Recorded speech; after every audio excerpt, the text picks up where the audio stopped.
Panorama group, जो सोचता है वो करता है। आपके अपने सपनों का आशियाना।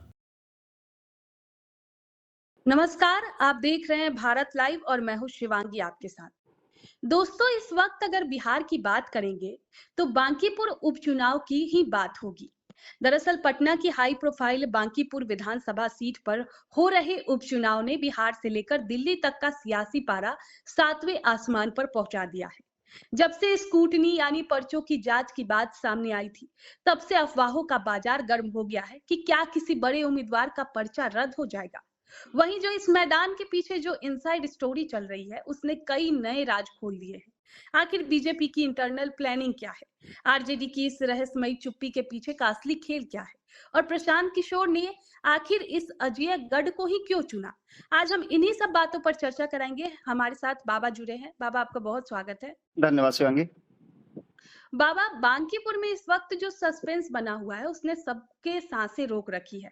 नामांकन की प्रक्रिया पूरी हो चुकी है, लेकिन अब सबसे बड़ा सवाल स्कूटनी और पर्चों की वैधता को लेकर खड़ा हो गया है। जी, राजनीति गलियारों में इस बात की भयंकर चर्चा है कि क्या किसी बड़े उम्मीदवार का पर्चा खारिज हो सकता है।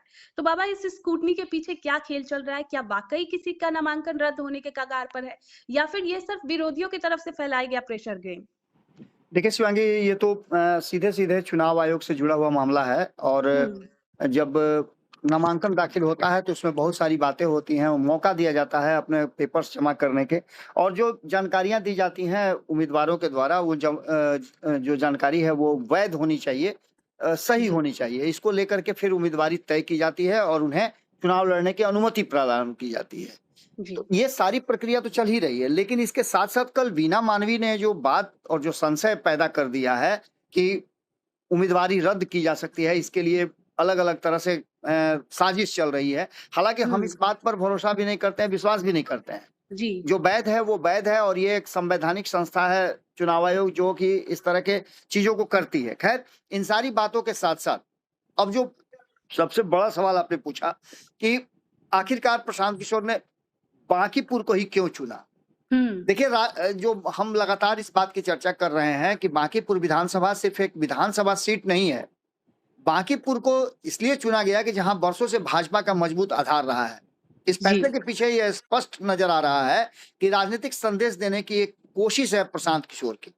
अपने समर्थकों और विरोधियों को ये दिखाना चाहते हैं कि उनके उनकी राजनीति जो है वो छोटी-बड़ी नहीं है, बल्कि वो एक लंबी राजनीति करने के लिए आए हैं और इसीलिए उन्होंने इस कठिन चुनौती को अपने लिए तैयार किया है। हुँ। सीधे-सीधे आप समझ लीजिए कि बांकीपुर केवल एक विधानसभा क्षेत्र नहीं, बल्कि बिहार की सत्ता और राजनीति का प्रतीक है और यहाँ से एक संदेश जो है वो पूरे देश और दुनिया को दिया जा सकता है। राजधानी पटना के मध्य स्थित इस क्षेत्र में सरकारी अधिकारी, व्यापारी, पेशेवर वर्ग, शिक्षित मध्यम वर्ग, प्रभावशाली मतदाता के साथ-साथ यहीं पर विधानसभा से लेकर के बाकी सारी चीजें जो हैं इस क्षेत्र में आती हैं। बांकीपुर हुँ। चुनाव अक्सर पूरे बिहार की राजनीति की दशा और दिशा तय करता है। जैसा कि आपको पता होगा कि लोकसभा सीट भी जो यहाँ है, वो भी पटना साहिब का, वो भी तय करता है इस देश के मूड और मिजाज को। अब जो बिल्कुल। सीधे-सीधे बांकीपुर भाजपा का परंपरागत गढ़ माना जाता है, लेकिन इस बार परिस्थितियां कुछ अलग है। पहले घोषित उम्मीदवार अभिषेक कुमार सिन्हा को वापस करना, उसके बाद नए उम्मीदवार नीरज कुमार को लाना और उसके बाद भारतीय जनता पार्टी का इंटरनली एक नया चक्रव्यूह रचना। देखिए, हुँ। इस व्यूह रचना में कहीं न कहीं एक तरफ जहां ये कहा जा रहा है कि भारतीय जनता पार्टी अपने लिए खुला मैदान चाहती है। एक सामान्य से कार्यकर्ता को मैदान में उतार करके भारतीय जनता पार्टी ने भी एक बड़ा दांव खेला है। जी। नीरज कुमार यदि जीत जाते हैं, तो ऐसी स्थिति में आप समझिए कि प्रशांत किशोर को हराया, राजद को हराया, बड़े-बड़े लोगों को धराशायी कर दिया और एक सामान्य कार्यकर्ता, जैसा कि प्रशांत किशोर बार-बार ये कहते हैं कि भारतीय जनता पार्टी कहती है कि किसी को भी चुनाव लड़ा देंगे तो वो जीत जाएगा। टेबल हुँ। कुर्सी तक भी विधानसभा चुनाव जीत सकता है बांकीपुर में और ऐसी स्थिति में उन्होंने बहुत सारी बातें कही है। सबसे बड़ी बात है कि प्रशांत किशोर किसी सुरक्षित सीट से भी लड़ सकते थे। जी। जहां उनकी स्थिति बढ़िया होती वहां से भी लड़ सकते थे, लेकिन बांकीपुर से उन्होंने टक्कर दिया है। इसके पीछे सीधे तौर पे भारतीय जनता पार्टी को वो वॉक ओवर देना नहीं चाहते हैं और भारतीय जनता पार्टी चाहती है कि उन्हें वॉक ओवर मिले। इसीलिए ये चर्चा हो रही है कि नॉमिनेशन कई लोगों के रद्द हो सकते हैं। हालांकि इसकी चर्चा मीडिया जगत में पहले से चल रही है कि कुछ हुँ। ऐसी बातें भी हैं, नागरिकता का प्रमाण पत्र है, वो भी लोगों ने सबमिट नहीं किया है, उसके लिए भी क्या होता है ये देखना दिलचस्प होगा। राजनीतिक दृष्टि से देखें तो प्रशांत किशोर एक साथ कई संदेश देना चाहते हैं। पहला संदेश यह है कि सुरक्षित राजनीति नहीं करेंगे। भारतीय राजनीति में अक्सर बड़े नेता आसान और सुरक्षित सीट चुनते हैं ताकि हार का जोखिम कम हो, लेकिन पीके ने इसके विपरीत सबसे कठिन चुनौती को अपने सामने रखा है और मुकाबला ऐसी सीट पे कर रहे हैं जो 40 सालों से भारतीय जनता पार्टी के कब्जे में है और इस जी सीट पर भारतीय जनता पार्टी के दिग्गजों का और एनडीए गठबंधन का प्रतिष्ठा दांव पर लगा हुआ है। एक तरफ जहां पार्टी के दुनिया की सबसे बड़ी पार्टी के राष्ट्रीय अध्यक्ष नितिन नवीन का प्रतिष्ठा दांव पर है, वहीं नए नए मुख्यमंत्री बने सम्राट चौधरी का है। नरेंद्र मोदी और अमित शाह की प्रतिष्ठा तो दांव पर है ही, नीतीश कुमार के साथ साथ बाकी के एनडीए के घटक दलों का भी कहीं ना कहीं इस सीट पर प्रतिष्ठा दांव पे फंसा हुआ है। अब इन सारी बातों को लेकर के बार बार ये सवाल लोगों के जहन में आ रहा है कि बांकीपुर क्यों चुना। प्रशांत किशोर का मैं एक बयान सुन रहा था, हालांकि भारतीय जनता पार्टी का चक्रव्यूह रचना और व्यूह रचना जो होता है वो काफी मजबूत होता है। ये आपने देखा होगा पिछले 12 वर्षों के शासनकाल में जिस तरह से भारतीय जनता पार्टी चुनाव में उतरती है तो पूरी रणनीति के साथ उतरती है और पूरी रणनीति उसके हाथ में होती है। एक एक मोहरे एकदम सही जगह फिट किए जाते हैं और यहाँ भी बांकीपुर में आपने देखा होगा कि सबसे पहला जो इंटरनल सोर्सेस से हमें पता चला उसमें सबसे पहली बात थी कि 100 उनके वॉलेंटियर्स जो हैं, चाहे वो आरएसएस के हों, भारतीय जनता पार्टी के हों या अन्य उनके जो संगठन हैं उनके हों, वो सभी मिल करके एक बूथ पर अपना काम करेंगे और आम जनता को भारतीय जनता पार्टी को वोट देने के लिए प्रेरित करेंगे। तो आप समझ सकते हैं कि जब 100 लोग वोट दिलवाने के लिए तैयार रहेंगे तो एक बूथ पे कितना वोट होता है ये सबको पता है कि 1400 से लेकर के 2000 के बीच में होता है। तो 100 लोग जब 10-10 लोग को भी अगर करते हैं तो वो टारगेट पूरा हो जाता है, उससे ज्यादा ही हो जाता है, लगभग 1000 के आसपास हो जाता है। तो इन सारी चीजों को लेकर के जो वर्तमान परिस्थिति बनी है उसमें प्रशांत किशोर ने कई मोहरों को हिट करने की कोशिश की है और बाजी पलटने की जो भारतीय जनता पार्टी की जो कोशिश थी उस कोशिश पर कहीं ना कहीं एक हर्डल जरूर खड़ा कर दिया है। प्रशांत किशोर राजनीतिक महत्व पूर्ण आधार जाति आधारित राजनीति के विकल्प को समाप्त करना है। वो बार बार कहते हैं कि जाति छोड़िए, आप अपने लिए वोट कीजिए। बांकीपुर के सामाजिक संरचना इस दृष्टि से उनके लिए उपयुक्त मानी जा रही है कि यहाँ चुनाव केवल जातीय समीकरण के आधार पर नहीं होता है, बल्कि यहाँ प्रबुद्ध लोग रहते हैं और यही कारण है कि यहाँ के लोग जब वोट करते हैं तो अपने लिए एक बेहतर उम्मीदवार की कल्पना भी करते हैं और चुनते भी हैं। यही कारण है कि एक पढ़े लिखे योग्य उम्मीदवार नितिन नवीन को लोगों ने बार बार मौका दिया है। बल्कि विकास, प्रशासन, शिक्षा और रोजगार, शहरी विकास को लेकर के महत्वपूर्ण भूमिका निभाने वाले लोग यहाँ वोट करते हैं। तो ऐसी स्थिति में यहाँ की जागरूक लोगों का क्या मत होता है ये तो अंतिम दिन पता चलेगा 30 तारीख को। लेकिन इससे पहले आपको बता दें कि यह चुनाव स्वयं प्रशांत किशोर के व्यक्तित्व विश्वसनीयता की परीक्षा भी है। पिछले 1.5 दशक में उन्होंने कई राजनीतिक दलों और नेताओं के लिए सफलतापूर्वक चुनावी रणनीति तैयार की है और उन्होंने सफल भी रहे हैं। काफी सफलता का ग्राफ उनका हाई है। लेकिन इसके साथ साथ विरोधियों को बार बार ये ताना उनको सुनने को मिलता था कि वो खुद राजनीति में क्यों नहीं उतरते हैं। हमने भी, आपको याद होगा कि जब हम हमारे यहाँ वो आए थे तो हमने भी ये बात कहा था कि आप चुनाव नहीं लड़ेंगे। उन्होंने चैलेंज किया था कि नहीं मैं चुनाव लड़ूंगा और उन्होंने अपने चैलेंज को पूरा भी किया। पहली बार ऐसा हुआ है कि प्रशांत किशोर ने जो कहा भी है और किया भी है। अब इन सारी बातों को लेकर के प्रशांत किशोर को कई बार कसौटी पे कसा गया है और एक बार फिर से वो कसौटी पर कसने के लिए अपने आप को उतार चुके हैं।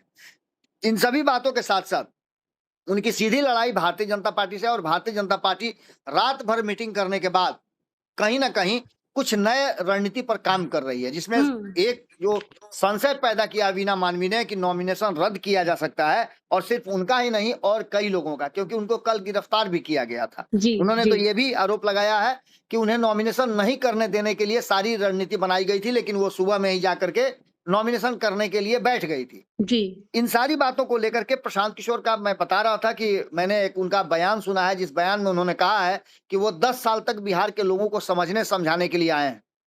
10 साल के अंदर में जो भी उनसे बन पड़ेगा वो करेंगे और 10 साल का जीवन जो उन्होंने बिहार के लिए, बिहार के लोगों के लिए दे दिया है। अगर बिहार के लोग उनकी बातों को समझ लेते हैं तब तो वो बिहार को बदलने में उनकी, चूंकि आपको मालूम होगा कि अब वो जाकर के बिहटा में रहते हैं और वहां से वो बिहार के नवनिर्माण की कल्पना कर रहे हैं। तो ऐसी स्थिति में उन्होंने कहा है कि अगर 10 साल में वो सफल नहीं हुए तो वो फिर राजनीति छोड़ करके और अपने नए काम के लिए नए रास्ते के लिए तलाश में निकल जाएंगे। जी। आपको बता दें कि उनका जो अभी-अभी ब्यौरा आया है, संपत्ति का ब्यौरा से लेकर के बाकी की चीजें आई हैं, उसको लेकर के भी कई तरह की बातें कही जा रही है। अगर देखा जाए तो ये जोखिम जो उठाया है प्रशांत किशोर ने, ये कम नहीं है। यदि पीके बड़ी हार का सामना करते हैं तो विरोधी उसे उनकी राजनीतिक अस्वीकारता के रूप में प्रस्तुत करेंगे। दूसरी ओर यदि वे सम्मानजनक प्रदर्शन करते हैं या जीत दर्ज कर लेते हैं तो यहाँ से बिहार की राजनीति, देश की राजनीति को एक नया निर्णायक दिशा दे सकती है। ये जी। सभी बातें प्रशांत किशोर के जहन में भी है और बाकी के लोगों के जहन में भी है। इसके साथ साथ आपको मैं बता दूं कि जो वर्तमान परिस्थिति बनी है, उस परिस्थिति में कहीं ना कहीं राष्ट्रीय जनता दल के पास भी कोई विकल्प नजर नहीं आ रहा है। जी। सीधे तौर पे अगर देखा जाए तो कहीं ना कहीं ये बांकीपुर का चुनावी रण जो है वो एक अलग कहानी लिखना शुरू कर चुका है। अब देखना दिलचस्प ये होगा कि भारतीय जनता पार्टी पर बार बार ये आरोप लगता है कि वो संवैधानिक संस्थाओं का दुरुपयोग करती है। एक बार फिर से बात वहीं आकर के अटकी हुई है। कहा जी। यह जा रहा है कि इनका नॉमिनेशन यदि रद्द हो जाता है तो इसके पीछे भारतीय जनता पार्टी की साजिश होगी। सबसे बड़ी बात है कि इस चुनाव को जो काफी महत्वपूर्ण है, भाजपा को सीधी चुनौती देना चाहते हैं और देने में कौन सफल होता है, क्या राष्ट्रीय जनता दल होती है या फिर प्रशांत किशोर। जी, बांकीपुर बिल्कुल। लंबे समय से भाजपा का मजबूत किला रहा है। यदि जनसुराज यहाँ भाजपा को कड़ी टक्कर देती है तो यह संदेश जाएगा कि बिहार में पारंपरिक राजनीतिक ध्रुवीकरण के बीच तीसरी राजनीतिक ताकत उभर आई है। इससे जनसुराज को राज्य के अन्य शहरी क्षेत्रों में भी राजनीतिक ऊर्जा मिलेगी। इसके साथ साथ मैंने आपको बताया जातीय समीकरण की बात, तो जातीय समीकरण तो कहीं ना कहीं जो उम्मीदवार उतारे हैं भारतीय जनता पार्टी ने, कायस्थ उम्मीदवार, उनके पक्ष में जा रहा है, क्योंकि कायस्थ उम्मीदवार ही लगातार 40 वर्षों से यहाँ जीतते आ रहे हैं। लेकिन सबसे बड़ी बात यह है कि इस जोखिम को उठाने के पीछे प्रशांत किशोर की मंशा क्या है, वो साफ साफ एकदम सीधे नजर आ गया है। यहाँ से प्रशांत किशोर अगर टक्कर देने में कामयाब हो जाते हैं तो भारतीय जनता पार्टी के लिए एक मुश्किल घड़ी पैदा हो जाएगी और कई लोगों की प्रतिष्ठा भी यहाँ कहीं ना कहीं बट्टा लगेगा। सीधे तौर पे भारतीय जनता पार्टी इस चुनाव को जीतने के लिए कोई भी साम दाम दंड भेद और मैत्री कुछ भी कर सकती है। सीधे सीधे तौर पे अगर देखा जाए तो भारतीय जनता पार्टी को यहाँ वॉक ओवर नहीं मिलना है, क्योंकि प्रशांत किशोर अपने धुन के पक्के हैं और जो ठान लेते हैं वो करते हैं। उन्होंने ठान लिया था कि बांकीपुर से चुनाव लड़ेंगे और यहाँ से एक संदेश बिहार की जनता को, देश की जनता को देंगे, वो काम उन्होंने कर लिया है। अब सबसे बड़ी बात है कि क्यों बांकीपुर को चुना था, ये अब स्पष्ट हो गया है कि यहाँ से प्रशांत किशोर अगर वो वैध चुनाव लड़ने के लिए होते हैं, उनका नामांकन बच जाता है और वो चुनाव लड़ने की प्रक्रिया का हिस्सा हो जाते हैं, उम्मीदवार के रूप में उन्हें मान्यता मिल जाती है, तो ऐसी स्थिति में भारतीय जनता पार्टी के लिए आसान नहीं होगा इस सीट पर जीत दर्ज करना। यानी कि ये कह सकते हैं आप कि गोलगप्पा नहीं है कि मुंह में डाले और समाप्त हो गया। कहीं ना कहीं इसका तीखापन जरूर भारतीय जनता पार्टी को झेलना पड़ेगा और ये लड़ाई आसान नहीं होगी। यानी सीधे तौर पे जो बांकीपुर चुना है प्रशांत किशोर ने, बहुत सोच समझ के चुना है और यहाँ से एक बड़ा संदेश देने की तैयारी शुरू हो चुकी है। अब भारतीय जनता पार्टी मंथन करे या जो प्लान बनाए, इसमें एनडीए गठबंधन के सहयोगियों का जरा सा भी चूक हुआ या जरा सा भी नीतीश कुमार ने अगर चुप्पी साध ली तो ये समझ के रखिए कि ये चुनाव पलट भी सकता है और बाजी यहाँ उल्टा भी पड़ सकती है। जी, जी। बाबा, हम देख रहे हैं एक तरफ बीजेपी और पीके है, वो एड़ी चोटी का जोर लगा रहे हैं बांकीपुर उपचुनाव के लिए। वहीं दूसरी तरफ इस पूरे समीकरण में आरजेडी का एंगल बहुत रहस्यमयी लग रहा है। आरजेडी ने यहाँ से उम्मीदवार रेखा गुप्ता को उतारा तो है, लेकिन पार्टी का शीर्ष नेतृत्व इस चुनाव को लेकर पूरी तरह खामोश दिख रहा है। तो इस चुप्पी के पीछे का असली राज क्या है? क्या बांकीपुर उपचुनाव को आरजेडी जो है वो हल्के में ले रही है? देखिए, सीधे तौर पे आप समझ लीजिए कि आज जिस दल का नेतृत्व करता ही अगर सामने नहीं हो, सेनापति ही नहीं हो, जी, तो आप समझ सकते हैं कि उस दल का क्या होगा, मनोबल तो टूटता ही है। सीधे तौर पे आप देख लीजिए कि पार्टी के जो सबसे बड़े नेता कर्ता धर्ता हैं, लालू प्रसाद ने अपना पूरा अधिकार उनको हाथ में सौंप दिया है और वही जो फ्रंट से लीड नहीं कर रहे हैं तेजस्वी यादव, तो ऐसी स्थिति में पार्टी के नेताओं का मनोबल क्या होगा ये आप अच्छी तरह से समझ रही हैं। दूसरी तरफ प्रशांत किशोर की बात आप कर लीजिए तो प्रशांत किशोर पूरी मजबूती के साथ, दल बल के साथ, कल ही उन्होंने अपना शक्ति परीक्षण किया, वो काफी मजबूत था। भारतीय जनता पार्टी से 1 इंच भी पीछे वो नहीं नजर आ रहे थे। ऐसे में ये बात आप मान के चलिए कि कहीं ना कहीं राष्ट्रीय जनता दल जो है वो 1 नंबर 2 नंबर से नहीं, तीसरे नंबर पे अभी नजर आ रही है। और इसके बाद जैसे जैसे चुनाव अपने परवान पे चढ़ेगा वैसे वैसे स्थितियां और खुल करके सामने आएंगी। देखना ये होगा कि क्या निकल करके सामने आता है। निश्चित रूप से भारतीय जनता पार्टी के लिए चुनौती है प्रशांत किशोर, लेकिन भारतीय जनता पार्टी जिस तरह का प्लान बनाती है, जिस तरह की रणनीति बनाती है, उस रणनीति में बड़े बड़े पेड़ को भी क्षण भर में ढा देने का उसका एक पुराना रिकॉर्ड रहा है। जी। देखना होगा कि प्रशांत किशोर क्या करते हैं। मैंने बताया ना कि एक संशय जरूर पैदा हो गया है कि क्या उम्मीदवारी रहेगी या नहीं रहेगी।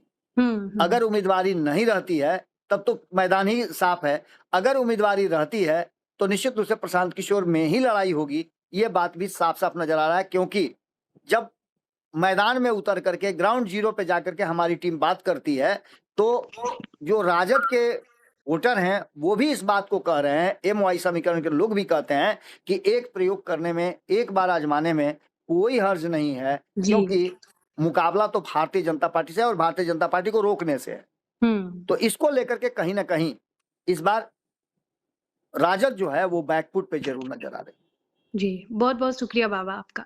तो दोस्तों, चुनाव अब बेहद करीब है। ऐसे में देखना वाकई दिलचस्प होगा कि बांकीपुर की जनता इस बार क्या फैसला सुनाती है। क्या बांकीपुर में पारंपरिक राजनीतिक किलों की जीत होगी या फिर बदलाव की एक नई बयार बहेगी? ये तो आने वाला वक्त ही बताएगा। अभी के लिए इतना ही। देखते रहिए भारत लाइव। आपके सपनों को हमने सजाया है, ई होम्स पैनोरामा को हमने बनाया है। ई होम्स मेरा एक सपना था जिस पे मैं पिछले 4 साल से काम कर रहा था। हमने जो बनाया है वो सबने है माना। ई होम्स पैनोरामा में हो आपका भी आशियाना।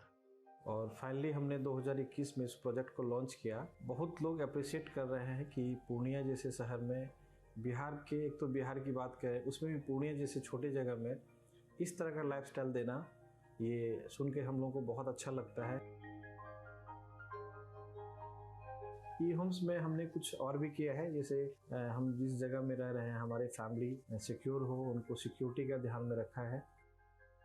आपकी सुविधा और सुरक्षा आपके लिए खास है, ये आपका विश्वास है। इसमें आर्टिफिशियल इंटेलिजेंस का 7 लेयर सिक्योरिटी का हमने इस्तेमाल किया है। लस ग्रीन कैंपस को बनाया है। यदि हमारा बाउंड्री वाल है तो वो वर्टिकल गार्डन है।